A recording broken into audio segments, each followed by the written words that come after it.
Hi friends, సోరకాయ పరోటా చేసుకునే విధానము.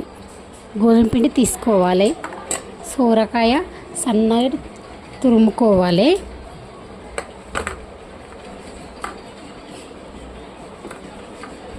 దాంట్లో సోరకాయ వేసుకోవాలి, కొంచెం జీలకర్ర వేసిన, కొంచెం నూనె వేసిన,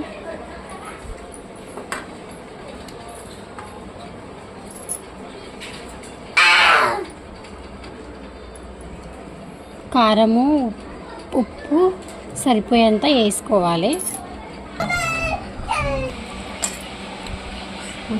కొంచెం వాటర్ పోసుకుంటే పిసుకోవాలి, చపాతీ పిండి లాగా తీసుకోవాలి. చపాతీ పిండి తీసుకొని కొద్దిసేపు నానబెట్టి పెట్టుకోవాలి. పులుసు వాడతారు. కవర్కి ఆయిల్ పెట్టి ఇట్లా కొట్టుకోవాలి. పెంక మీద వేడైతే సోరకాయ పరోటా రెడీ.